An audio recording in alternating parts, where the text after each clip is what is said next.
साथियों नमस्कार, स्वागत करते हैं आपके अपने यूट्यूब चैनल उत्कृष्ट कोचिंग में। साथियों आज हम लेके आए हैं जो स्टेट बिहार का स्टेट है टीजीटी के लिए पेपर फर्स्ट, इसके सभी मैथ के क्वेश्चन हल करवाने वाला हूं। साथियों बड़े ही ध्यान से देखिएगा और सभी क्वेश्चन बारी बारी से बताएंगे और उसमें जो भी इम्पोर्टेंट थ्योरी होगी उसको भी बताते चलेंगे, ताकि इस तरीके के क्वेश्चन अगर आपकी परीक्षा में आते हैं तो आप कर लें इसको। साथियों पहला क्वेश्चन है कि निम्नलिखित में कौन अपरिमेय है। तो कौन सी अपरिमेय संख्या है इसको देखते हैं। देखो अपरिमेय संख्याएं मुख्य रूप से परिमेय और अपरिमेय इसको डिवाइड किया गया है। कौन कौन सी संख्या होती हैं, एक तो होती है परिमेय, ठीक है, और एक होती है अपरिमेय, ठीक है, अपरिमेय। तो परिमेय संख्याएं वे होती हैं जो P/Q के रूप में लिखी जाती हैं, और यहाँ पर P और Q क्या है, P और Q है पूर्णांक। यहाँ पर Q का मान 0 नहीं होना चाहिए, बाकी P का मान 0 हो सकता है, यानी कि 1 2 3, ठीक है, 0, ये सभी क्या हैं, परिमेय संख्याएं हैं। उसके बटे में 1 है, तो ये सभी परिमेय संख्या हैं। 0 भी परिमेय संख्या है। 1 के अलावा और कई भी चीज़ें हो सकती हैं, जैसे 1/2, 2/2, ठीक है। तो ये सभी क्या हैं, परिमेय संख्याएं। लेकिन ऐसी संख्या जो P/Q के रूप में अंडर रूट में लिखी होती है वो कैसी होती हैं, अपरिमेय संख्याएं। अब अंडर रूट में कोई पूर्ण वर्ग वैल्यू लिख दी जाती है। अगर 9, जैसे अंडर रूट 9, तो अंडर रूट 9 को बाहर निकाल सकते हैं, वो 3 में निकल आएगा, ठीक है। तो ये परिमेय संख्या होगी। ये कैसी होगी, परिमेय संख्या। लेकिन अंडर रूट 5 कैसी संख्या है, अपरिमेय, क्योंकि 5 को हम हल नहीं कर सकते, पूर्ण वर्ग संख्या नहीं है, तो 5 को अंडर रूट 5 ही लिखेंगे। तो ये 5 अंडर रूट कैसी है, अपरिमेय संख्या, ठीक है। तो इसी प्रकार इसमें देख लेते हैं। तो कौन कौन सी, देखो 4√5 ये कैसी होगी, ये होगी अपरिमेय संख्या, ये भी नहीं होगा, ठीक है। देखो इसको क्या लिख सकते हैं, 3, 16 को अंडर रूट 16 को क्या लिख सकते हैं, 4, यानी कि 4 × 12। तो ये कैसी P/Q के रूप में हो गई, Q की जगह पे क्या है 1, P/Q के रूप में हो गई, यानी कि ये कैसी हो जाएगी, परिमेय संख्या, अपरिमेय नहीं होगी, ठीक है। यही ऑप्शन दूसरा सही हो जाएगा। दूसरा क्वेश्चन है 29/343 का दशमलव प्रसार कैसा होगा, ठीक है। तो इस तरीके के क्वेश्चन हैं, और इसमें अगर हम इसको देखना है, इसको छांटना है, तो इसमें जो भी क्वेश्चन शांत अशांत आवर्ती अशांत अनावर्ती ये ऑप्शन दिए गए हैं, ये इस क्वेश्चन की जगह पे और कोई भी संख्या हो सकती है। तो अगर इस तरीके का क्वेश्चन आता है तो हम इसको कैसे करेंगे, जैसे कोई भी संख्या ax/y ऐसे कोई संख्या दी है और उसका अगर हल शांत होगा, जैसे मैंने देखा 0.25, और यहाँ पर ये संख्या बंद हो जाती है, इसके आगे नहीं कटती है कोई भी संख्या। जैसे 1/4 को क्या लिख सकते हैं, 0.25, इसके आगे कोई भी संख्या नहीं आएगी, ठीक है। तो ये कैसी हो जाएगी, शांत, ये कैसी हो जाएगी, शांत संख्या, ठीक है। और अगर ऐसे ही कोई संख्या रखी है और उसके आगे वो संख्या बढ़ती चली जाती है, रुकने का नाम ही नहीं रही, मतलब लगातार कटती जा रही है, 2 1 फिर 2 1 फिर 2 1, और ऐसे ही लगातार कटती जा रही है, या 3 3 3, जैसे 1/3 को क्या लिख सकते हैं, 0.3333, ऐसे लगातार कटती जाएगी, तो ये क्या हो जाएगी, अशांत। और कैसी है, आवर्ती, अशांत भी है, मतलब कभी शांत नहीं होने वाली, और इसकी लगातार आवृत्ति हो रही है, और इसमें लगातार 2 1 की आवृत्ति हो रही है। तो ये कैसी हो जाएगी, अशांत आवर्ती संख्या। अशांत अनावर्ती संख्या कैसी होती है, तो अगर जैसे x ऐसे कोई संख्या लिखी है, x/y के रूप में कोई भी संख्या लिखी है, ठीक है, और उसका अशांत आवृत्ति कैसी, जैसे पॉइंट लगा के कोई भी संख्या 2 1 फिर 2 1 1 फिर 0 2 2 1 1 1, ठीक है। इस तरीके से मतलब आवृत्ति भी नहीं हो रही है, लगातार अलग अलग संख्याएं भी आ रही हैं और अशांत भी है। तो इस प्रकार की संख्या क्या हो जाएगी? अशांत अनावर्ती। ठीक है, फिलहाल तो इसका ऑप्शन क्या है? शांत अशांत आवर्ती, क्योंकि इसमें रिपीटेशन लगातार होता रहेगा। ठीक है, हल करके आप देख लेंगे किस हिसाब से इसका रिपीटेशन हो रहा है। क्वेश्चन नंबर 3 है, देखते हैं निम्नलिखित में कौन अभाज्य संख्या है। अब अभाज्य संख्या, तो अभाज्य संख्या कौन कौन सी होती है? जो केवल और केवल अपने आप से विभाजित होती हैं, ऐसी सभी संख्याएं कैसी होती हैं? अभाज्य संख्याएं होती हैं। ठीक है, तो देखो 15 देख लेते हैं। 15 3 से भी विभाज्य है, 5 से भी विभाज्य है, तो ये ऑप्शन नहीं होगा। 23 केवल और केवल अपने आप से विभाज्य है, तो यही क्या हो जाएगा इसका आंसर। 12 3 से भी 2 से भी विभाज्य है। ठीक है, तो ये नहीं होगा। 75 भी नहीं होगा, तो कौन सा ऑप्शन सही होगा? ये 23। ठीक है, केवल अपने आप से सबसे छोटी अभाज्य संख्या क्या होती है? तो 2, क्योंकि 2 केवल और केवल अपने आप से विभाज्य होती है। ठीक है, किसी पूर्णांक संख्या p के लिए विषम संख्या का रूप है। ठीक है, तो किसी पूर्णांक संख्या p कैसा है? पूर्णांक, और उसके लिए विषम संख्या का रूप क्या हो जाएगा? जैसे अगर मुझे सम लिखना है, कोई पूर्णांक है ये, तो ये अगर सम बनाना है तो 2 से गुणा कर देंगे, और उसको अगर विषम बनाना है तो 2p - 1 कर देंगे, या फिर 2p + 1 कर देंगे। मतलब या तो उसमें से एक घटा देंगे या तो एक बढ़ा देंगे, लेकिन इसमें ऑप्शन में 2p + 1 वाला ऑप्शन दिया है, तो ये ऑप्शन नंबर ए सही हो जाएगा। ठीक है, इसमें देखो विषम संख्या का रूप है, तो इसमें कहीं ना कहीं ऑप्शन भी थोड़ा अलग टाइप के दिए हैं और गलत भी हैं। ठीक है,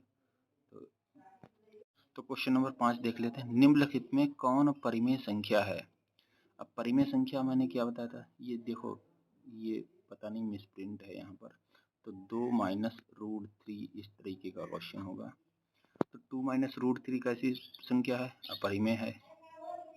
ठीक है, ये भी अपरिमेय है, क्योंकि इसको भी बाहर नहीं निकाल सकते।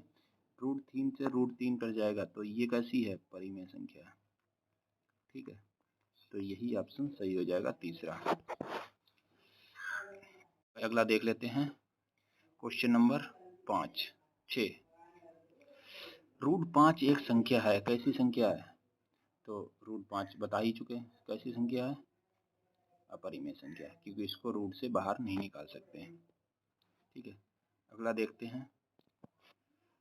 3 + 2 √5 एक संख्या है, कैसी संख्या है? ये भी बहुत सरल, अपरिमेय संख्या। ठीक है, अगला क्वेश्चन देख लेते हैं।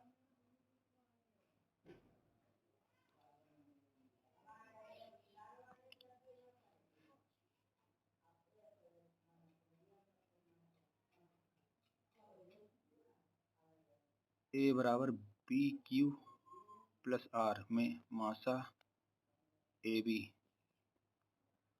तो ये क्या होगा? मासा कौन सा होगा? B और R, ये इसमें मासा देखा जाएगा। ठीक है, नंबर 9। 5, 15, 20 के लासा और मासा का अनुपात। 5, 15, 20 के लासा और मासा का अनुपात, तो 5, 15, 20 का लासा क्या हो जाएगा?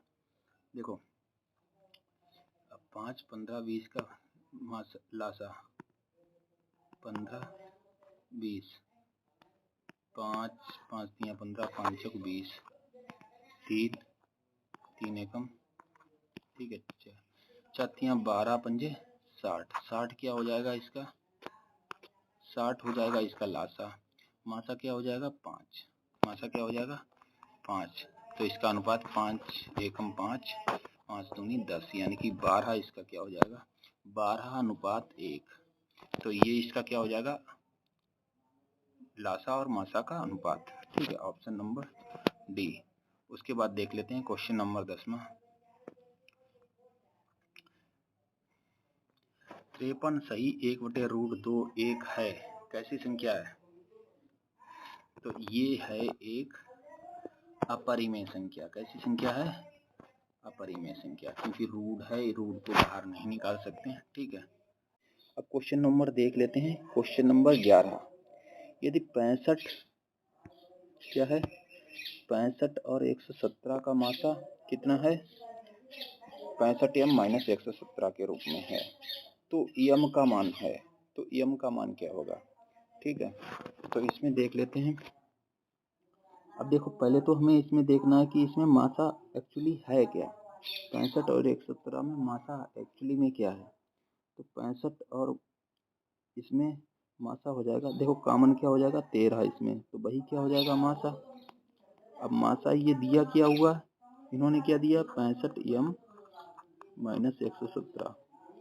ठीक है, तो 13 बराबर है 65m,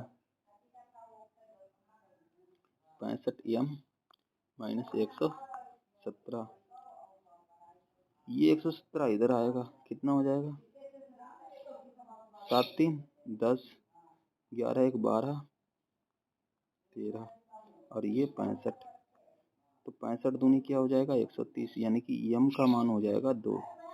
तो क्वेश्चन ऑप्शन नंबर 2। ठीक है, फिर देख लेते हैं अगला क्वेश्चन।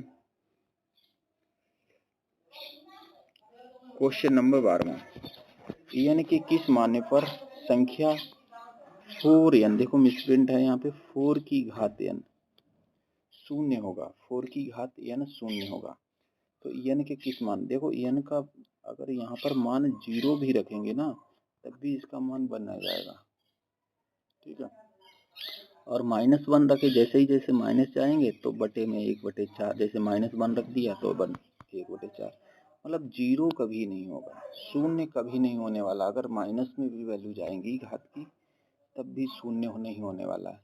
तो यहाँ पर ये ऐसी कोई संख्या n नहीं है जिससे कि इस संख्या को 0 किया जा सकता है। ऑप्शन नंबर कौन सा सही हो जाएगा, सी। ठीक है, उसके बाद सही ऑप्शन हो जाएगा 4। ठीक है, इसका मासा क्या हो जाएगा 4 सही हो जाएगा। ठीक है, जो भी ऑप्शन हल करके देंगे ऐसे इस तरीके से, तो इसका ऑप्शन नंबर डी यानी कि 4 सही हो जाएगा। जो सरल क्वेश्चन है जिसमें बहुत सारे पद हैं, तो इसमें तो यार बहुत सारे। अब 2x² 3x, तो बहुपद है, ये भी बहुपद है, ये भी बहुपद है, ये भी बहुपद है। पूछा क्या गया है यार, इसमें राइट आंसर कोई ना कहीं मिसप्रिंट है। आगे देखते हैं, निम्नलिखित में त्रिघात बहुपद का व्यापक रूप कौन सा है। तो त्रिघात बहुपद का व्यापक रूप कौन सा है, क्वेश्चन ऑप्शन नंबर बी। ठीक है, अब क्वेश्चन नंबर हो जाता है 16वां, बहुपद 4x² माइनस 3 के शून्यक होंगे, तो 3 के शून्यक इसमें कौन से हो जाएगा। अब इसको 4x² माइनस 3 बराबर 0 रख देंगे, तो 4x² बराबर हो जाएगा 3। ठीक है, x² बराबर कितना हो जाएगा 3/4, सॉरी 3/4, तो x बराबर हो जाएगा plus minus under root 3/2, plus minus under root 3/2।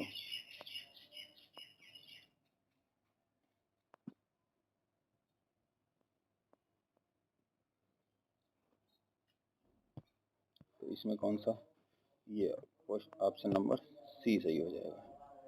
ठीक है, अब अगला क्वेश्चन है, जिस समीकरण 1 में लेखा चित्र एक दूसरे के समांतर हों उसे कहते हैं। अब एक दूसरे के देखो, अब इसमें 3 तरीके क्वेश्चन आते हैं।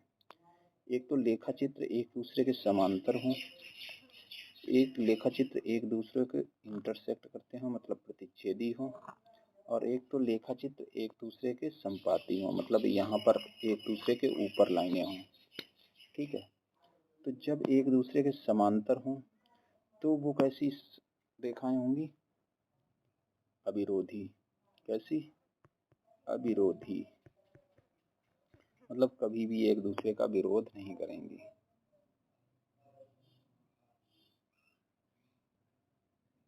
ठीक है, एक दूसरे का विरोध नहीं कर रही हैं। लेकिन जो इंटरसेक्ट करती हैं वो कैसी होंगी? विरोधी। वो कैसी हो जाएंगी? विरोधी। और जो एक दूसरे के संपाती हैं, मतलब एक दूसरे के ऊपर हैं, वो कैसी हो जाएंगी? आश्रित। कैसी हो जाएंगी? आश्रित। तो इस तरीके के अगर कोई भी क्वेश्चन आएगा तो हम कर देंगे, ठीक है। और इसमें अलग क्वेश्चन आते हैं। एक तो विरोधी अविरोधी वाला हो गया, ठीक है। अब ये तीन तरीके हैं। एक तो ये समांतर रेखाएं, कैसी हैं? समांतर प्रतिच्छेदी, जो एक दूसरे को इंटरसेक्ट करती हैं। और ये संपाती, ठीक है। इसका समीकरण क्या होता है? अब ये समीकरण होता है a1x b1y प्लस c1 बराबर 0। इस तरीके की रेखाएं होती हैं। ऐसे a2x b2y बराबर c2 बराबर 0, ठीक है। तो ये बेसिकली होता है रेखा का समीकरण। अब अगर समांतर रेखाएं हैं तो उसको क्या समीकरण होता है? कंडीशन होता है a1/a2 not equal to b1/b2। ये तो हो गया प्रतिच्छेदी का। a1/a2 बराबर b1/b2, ठीक है, नॉट इक्वल टू c1/c2। ये हो जाएगा समांतर का। और अगर जब तीनों बराबर हैं, a1/a2 बराबर b1/b2 बराबर c1/c2, ये हो जाएगा संपाती का। अब देखो, समांतर, प्रतिच्छेदी और संपाती, जो प्रतिच्छेदी रेखाएं होती हैं और संपाती रेखाएं, इनको कहते हैं संगत। कैसी? क्योंकि एक दूसरे से मिलती हैं, संगत। और ये कैसी रेखा होती है? समांतर वाली असंगत। तो इससे कई तरीके के क्वेश्चन बन रहे हैं और इससे जो आने वाले क्वेश्चन हैं आपको आगे हेल्प करेंगे। मैंने बता दिया संपाती और प्रतिच्छेदी रेखाएं कैसी होती हैं? संगत होती हैं। और समांतर रेखाएं कैसी होती हैं? असंगत। अब इसमें से एक और क्वेश्चन बनता है, संपाती जो रेखाएं होती हैं उसमें अनेक हल होते हैं। देखो, जहाँ पर दो रेखाएं आपस में मिलती हैं वो होता है कि वहाँ पर उसका हल है। तो प्रतिच्छेद रेखा जहाँ पर मिलती है वो उसका हल है, यानी कि यहाँ पर इसका एक यूनिक हल निकलता है। तो जब प्रतिच्छेद रेखाएं करती हैं तो एक अद्वितीय हल यानी कि यूनिक हल होता है। जब एक दूसरे के ऊपर रेखाएं आती हैं यानी कि एक दूसरे से लगातार मिल रही हैं, यानी कि उसके अनेक हल हैं, ठीक है। हर बिंदु पर वो मिल रही हैं तो यानी कि अनेक हल हैं। समांतर रेखा कहीं पर नहीं मिलती है, कहीं पर भी नहीं मिलती है। आगे बढ़ाते चले जाओ, कहीं पर नहीं मिलेंगी, तो इसके कोई भी हल नहीं है। समांतर रेखाएं अगर प्रतिच्छेद हैं तो उनके कोई हल नहीं है। प्रतिच्छेदी रेखा का एक अद्वितीय हल होता है यानी कि एक हल होता है, और संपाती रेखाओं के अनेक हल होते हैं, ठीक है। इस तरीके से इसके अनेक क्वेश्चनों के आंसर आपको पता लग गए और आगे आने वालों में आपको काफ़ी हेल्प करेंगे। साथियों, देख लेते हैं आगे क्वेश्चन नंबर 18, ठीक है। के किस मान के लिए समीकरण x + 2y = 7, 2x + ky = 14 संपाती होंगे? अब देखो, संपाती के लिए मैंने कौन सी कंडीशन बताई थी? संपाती के लिए मैंने बताई थी कंडीशन a1/a2 बराबर b1/b2 बराबर c1/, ये मैंने कंडीशन बताई थी, ठीक है। अब यहाँ पर क्या है, देखो 7/14 यानी कि ये समीकरण इससे कैसी है? दोगुनी, 1/2 के रूप में है। ये कैसी है? 1/2 के रूप में। x/2 ये कैसी है? इधर 1/2 के रूप में। तो जो यहाँ पर 2 है y की जगह पर, तो ये भी इसका k का मान दुगना होगा इसके। तो 2 यहाँ पर है तो k कितना हो जाएगा? 4। 2 का दुगना कितना होता है? 4। तो ऑप्शन नंबर इसमें कौन सा सही हो जाएगा? जहाँ पे 4 ऑप्शन दिया होगा, 4 सही कर लें, 4 होगा। देखते हैं, यदि उगपथ समीकरण निकाय का अनगिनत हल हो। अब देखो अनगिनत हल है अगर, मतलब एक से अनेक हल हैं, तो वह समीकरण निकाय का कैसा होगा? वह समीकरण निकाय कहलाता है। कैसा होगा? अविरोधी होगा, विरोधी होगा। मैंने क्या बताया था? मैंने बताया था अगर प्रतिच्छेद करती हैं रेखाएं तो विरोधी, ठीक है, और समांतर हैं तो अविरोधी, और संपाती हैं तो आश्रित, ठीक है। तो अनगिनत हल है यानी कि संपाती है। जब अनगिनत हल होते हैं तो क्या होती है? संपाती होती है। संपाती है तो कैसा होगा? आश्रित, ठीक है। अब क्वेश्चन नंबर है x-2 बहुपद x² + ax + 2v का एक गुणनखंड हो, ठीक है।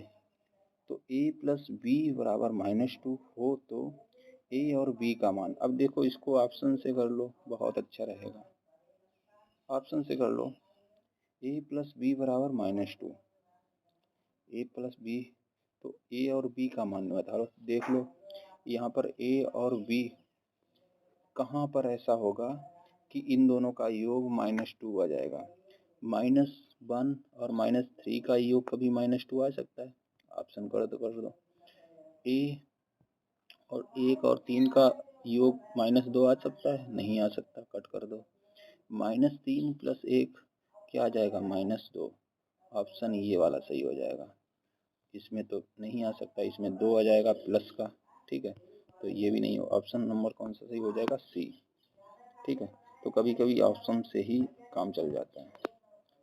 क्वेश्चन नंबर है 21वां, x² - 16x + 30 में से क्या घटाया जाए कि परिणामी बहुपद का एक मूल 15 हो जाए, ठीक है। तो इसमें से क्या घटा दिया जाए कि, अब देखो अब मूल 15 है यानी कि इसको संतुष्ट करेगा।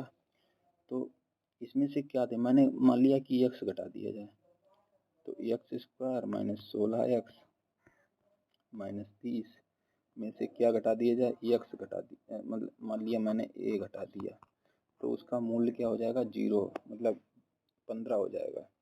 एक मूल कैसा हो जाएगा? 15, यानी कि वो उसको संतुष्ट करेगा।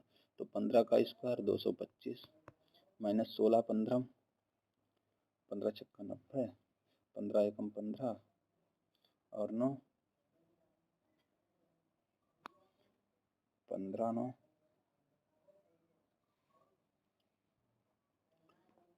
24, 240 -30 -a = 0, ठीक है। तो ये -30 और ये 70 हो जाएगा, और 70 270 और ये 25, तो क्या हो जाएगा?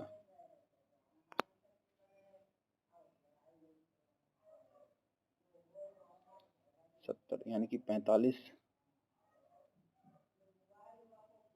सॉरी ये प्लस का है ना, तो ये क्या हो जाएगा? 25 और 30 55, ठीक है। और 55, तो यहाँ पे बचेगा 55 -40 क्या हो जाएगा? 15, यानी कि a बराबर कितना हो जाएगा? 15। ऑप्शन नंबर बी सही हो, दूसरा सही हो जाएगा, ठीक है। तो इसका ऑप्शन। अगले क्वेश्चन देखते हैं, क्वेश्चन नंबर 22वां। k की किस मान के लिए समीकरण x + 2y - 3 = 0, 5x + k + 7 कोई हल नहीं है।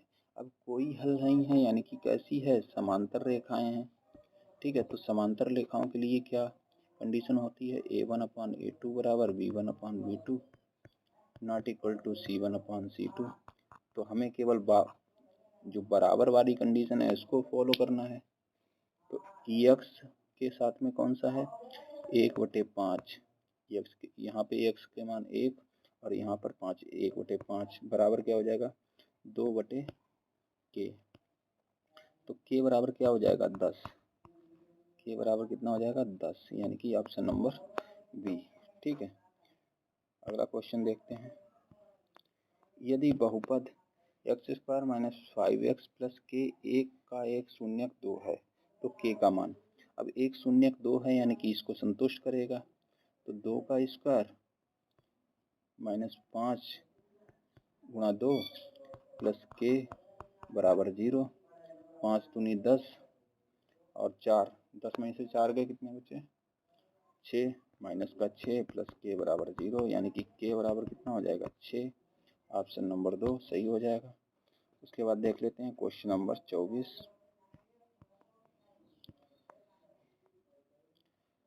क्वेश्चन नंबर 24 देख लेते हैं। दो समीकरण युग का आलेख प्रतिच्छेदी होंगे। दो समीकरण युग का आलेख प्रतिच्छेदी होंगे यदि इस युग्म का हल कैसा होगा? कोई हल ना हो, दो हल हो, एक हल हो या अनेक हल हो। तो देखो एक हल में क्या होता है? प्रतिच्छेदी, तो ये प्रतिच्छेदी वाला ही है। ऑप्शन नंबर सी सही हो जाएगा। कोई हल ना हो वो किसमें होता है? जब समांतर रेखाएं हों। दो हल तो वाला ऑप्शन कोई भी नहीं होता है, इसको कतई इग्नोर करो। अनेक हल में कौन सा होता है? जब रेखाएं एक दूसरे के ऊपर हों। ठीक है, तो यहाँ पर ऑप्शन नंबर कौन सा सही हो जाएगा? सी वाला। ठीक है, क्वेश्चन नंबर 25 देख लेते हैं। यदि 2x प्लस बी वाई बराबर 8 ax माइनस 3y बराबर -4 का हल x बराबर 1 तथा y बराबर 2 हो तो a और b का मान। अब देखो x की जगह पे 1 लगा दो दोनों समीकरणों में और y की जगह पे 2 और समीकरण को उसके बाद हल कर लो। तो यहाँ पर क्या करेंगे? x की जगह पे 1 लगाएंगे तो 2 प्लस y की जगह पे 2 b बराबर क्या हो जाएगा? 8, यानी कि b बराबर हो जाएगा 6। ठीक है, और यहाँ पर a की जगह पे तो a माइनस 3 दूनी 6 बराबर -4, तो a बराबर कितना हो जाएगा? 2। ठीक है, तो b बराबर 6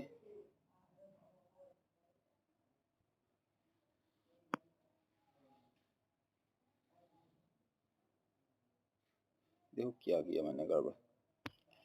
क्वेश्चन नंबर है 25। यहाँ पर x की जगह पे लगाना है 1 और v की जगह पे लगाना है, y की जगह पे लगाना है 2। तो 1 लगाएंगे तो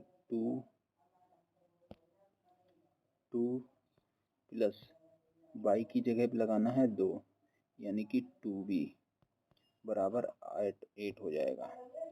तो 2b बराबर हो जाएगा 6, b बराबर हो जाएगा 3, p बराबर 3। ठीक है, अब समीकरण 2 में लगाएंगे a की जगह पे x की जगह पे 1, तो a माइनस 3 इंटू 2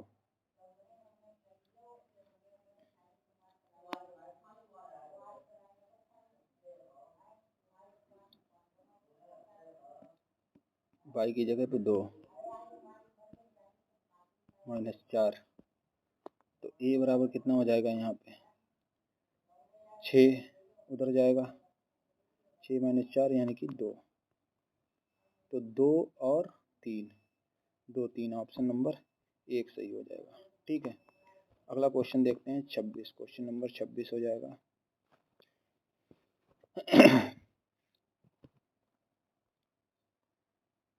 देख लेते हैं क्वेश्चन नंबर 26।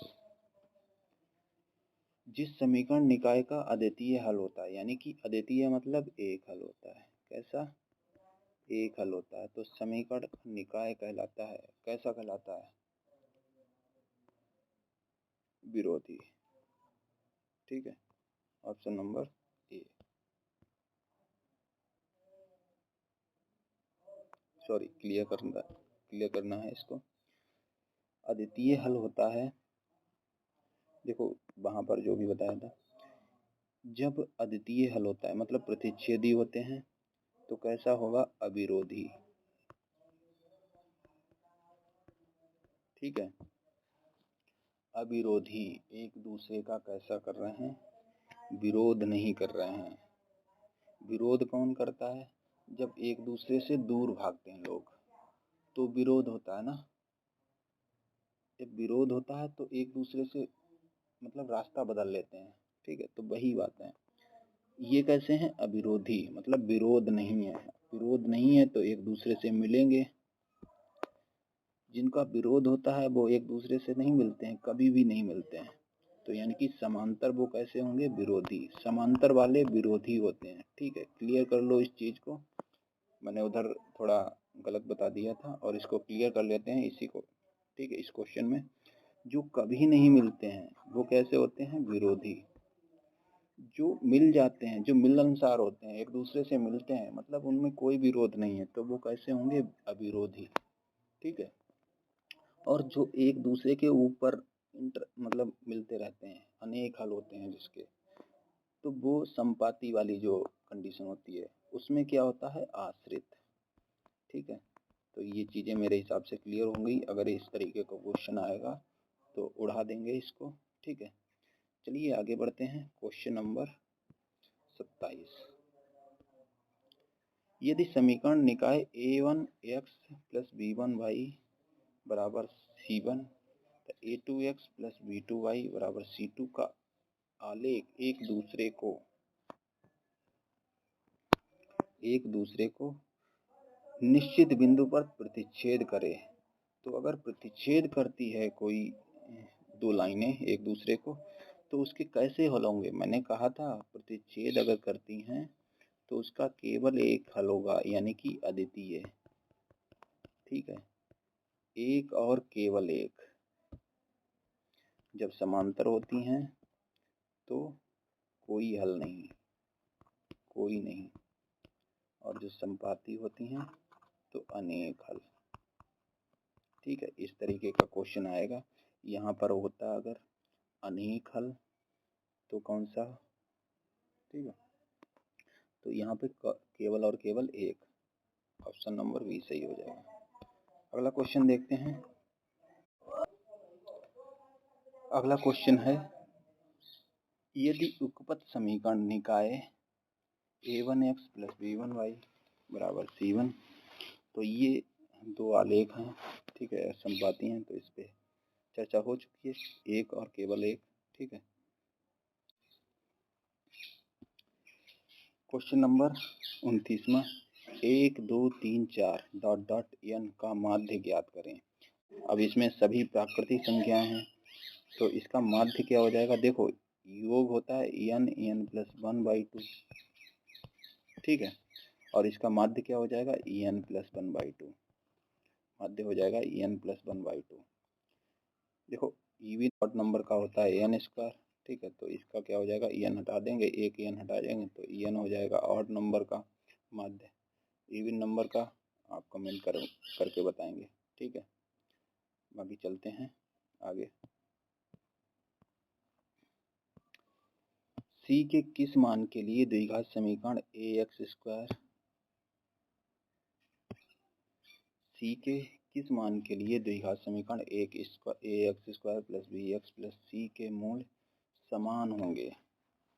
तो समान कब होंगे? जब,